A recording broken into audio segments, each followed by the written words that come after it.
गांव में गिरधारी नाम का एक किसान अपनी पत्नी और बेटी के साथ रहता था। उसके माता पिता बूढ़े हो गए थे। उनके पास जो थोड़ी बहुत जमीन थी उस पर पानी की कमी के कारण कोई फसल ठीक से नहीं होती। इस बार उसने अपने खेत में शिमला मिर्च की फसल लगाई थी। जब भी सब्जी मंडी में जाता तो देखता शिमला मिर्च बहुत महंगी बिकती थी। उसने सोचा अब की बार शिमला मिर्च लगाकर उसको बेचकर खूब पैसा कमाऊंगा। वे लोग कुओं से बेलों को रहट में जोतकर पानी निकालकर सिंचाई करते थे। एक तो इस साल बरसात नहीं हुई और कुएं का पानी बिल्कुल नीचे चला गया। जिनके पास पैसे थे वे लोग तो वाटर पंप लगाकर अपने खेतों की सिंचाई कर लेते थे, पर उसका तो वैसे ही हाथ तंग रहता था। पूरी फसल सूख रही थी। गिरधारी के पास ना ही पैसा था और ना ही इतनी गुंजाइश थी कि कहीं से कर्ज मिल जाए। बाबू, पूरी फसल सूख जाएगी, कोई उपाय नहीं सूझ रहा है, क्या करूं? बेटा, मेरे पास तो फूटी कौड़ी भी नहीं है। जो कुछ था मुकदमे की भेंट चढ़ गया। अपनी माँ से पूछ लो, शायद कुछ पैसे रखे हो। मैंने तो थोड़ी सी रकम बचा कर रखी थी, सब बहू के जापे में ही खर्च हो गई। गिरधारी निराश होकर बरामदे में चुपचाप जाकर बैठ गया। बैठकर सोचने लगा कि क्या उपाय करे। वहीं बैठकर अपने नसीब को कोस रहा था कि अचानक एक बूढ़ी औरत लाठी टेकती हुई आई और बोली, बेटा कुछ खाने को दे दो, हो सके तो तन ढकने के लिए एक धोती भी दे दो। भगवान तुम्हारी सारी मुसीबत दूर करेगा।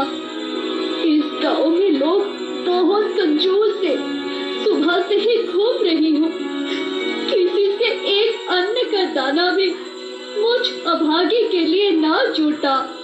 ये कहकर बुढ़िया की आंखों से आंसू गिरने लगे। गिरधारी अपनी मुसीबत में उलझा हुआ बैठा था। उसने कहा, अच्छा तुम यहीं बैठो, मैं अभी घर में जाकर देखता हूँ, तुम्हारे लिए कुछ खाने को लेकर आता हूँ। सुनो, कुछ खाने को है? हाँ, तुम्हारे लिए खाना रखा है। वो 4 रोटी और दाल एक थाली में निकालकर बुढ़िया के लिए ले आया। बुढ़िया ने झट से अपने 3 की थाली निकालकर दाल रोटी ले ली और ऐसे खाने लगी जैसे कई दिनों की भूखी हो। गिरधारी उसकी तरफ देखकर मुस्कुरा दिया। वो अपनी पत्नी के पास गया और बोला, कोई पुरानी धोती है तो दे दो, बहुत गरीब है वो बुढ़िया। कौन बुढ़िया? किसकी बात कर रहे हो? अरे वही जिसके लिए खाना ले गया। तो अपना खाना उस बुढ़िया को दे आए तो तुम क्या खाओगे? अब तो चूल्हे की आग भी ठंडी हो गई है। अरे कुछ भी खा लूंगा, देखो कोई धोती हो तो दे दो। वो चुपचाप गई और एक हरी किनारे वाली धोती लाकर दे दी। वो भी उसके पीछे पीछे देखने आई कि किसकी इतनी आवागत हो रही है।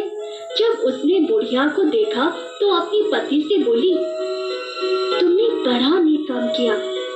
वो बुढ़िया खा पीकर धोती लेकर चली गई। थोड़ी देर बाद जब वो खेत पर पहुंचा तो अपने कुएं के पास वाटर पंप की घड़घड़ाहट की आवाज से चौंक गया। वो जल्दी जल्दी उसके पास गया। तभी उसमें से पानी निकलने लगा और खेतों में बनी नालियों में पानी रेंगने लगा। मारे खुशी के उसकी आंखों से आंसू बहने लगे। उसने वाटर पंप के पानी से अपने मुंह पर छींटा मारा, फिर क्यारियां भरने के लिए नाली काटने लगा। जैसे जैसे पानी खेतों के क्यारियों में भर रहा था, खेत लहा उठा। पर उसकी समझ में नहीं आ रहा था कि ये पंप किसने लगाया। जब वो वाटर पंप के नजदीक पहुंचा तो वाटर पंप से आवाज आई, गिरधारी, तुमने खुद भूखे रहकर मुझ जैसे भिखारी को खाना खिलाया और तन ढकने को धोती दी। तुम जैसे लोग कभी भी मुश्किल में नहीं रह सकते। मैं जानती थी कि तुम बहुत परेशानी में हो। ये पंप तुम्हारी ही है। अब जहाँ चाहे वहाँ ये पंप लगाकर सिंचाई कर सकते हो। परंतु तुम कौन हो? मैं परी लोक से आई हुई परी हूँ। आज धरती पर इंसानों की दुनिया देखने के लिए आई थी, परंतु वहाँ तो तुम्हारे सिवा कोई इंसान मिला ही नहीं। क्या इस धरती पर सारे इंसान ऐसे ही निर्दयी होते हैं? इतने स्वार्थी लोग रहते हैं, इसका मुझे अंदाजा ही नहीं था। गिरधारी चुपचाप खड़ा उसकी बातों को बड़े ध्यान से सुन रहा था। थोड़ी ही देर में वो घर आ गया। खाना खाकर जब बरामदे में बैठा तो लाल, हरे और पीले शिमला मिर्च के बड़े बड़े टोकरी अपने दरवाजे पर खड़े देखकर वो अचंभित हो गया। उसने एक टॉर्च ली और अपने खेत की तरफ भागा। वहां जाकर देखा कि उसकी मिर्च तो ज्यों की त्यों खड़ी लहरा रही है। वो वाटर पंप के पास जाकर बोला, मेरे घर पर किसकी शिमला मिर्च रखी है? उसको बेचकर अपनी जरूरतें पूरी करो।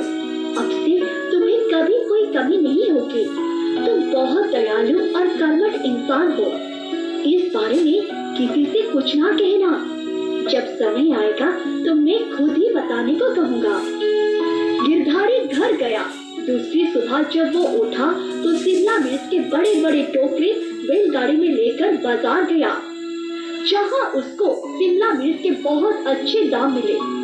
उसने घर भर के लिए कपड़े और सामान खरीदा। जब घर आकर सबको दिया तो सभी लोग उसको देखते रह गए। सुबह जब वो खेत पर गया तो उसने देखा कि उसके कुएं के पास ही कुंदन चौहान बेहोश की अवस्था में पड़ा था। उसने उसके मुंह पर पानी की छींटे मारे, तब वो उठा और तेजी से भागा। पकड़ो उसको, वो तुम्हारा पंप चुराने आया था, इसलिए उसको करंट ले गया। गिरधारी मुस्कुराया और बोला, तुम हो ना, मुझे चिंता ही नहीं है। गिरधारी ने सोचा आज ही मिस्त्री बुलाकर सीमेंट में पंप के लिए एक छोटी सी कोठरी बनवा देता और उसमें ताला लगा देता तो कोई चोरी नहीं कर पाता। तभी उसने देखा कि उसके खेत में कुछ जानवर घुस आए थे। वो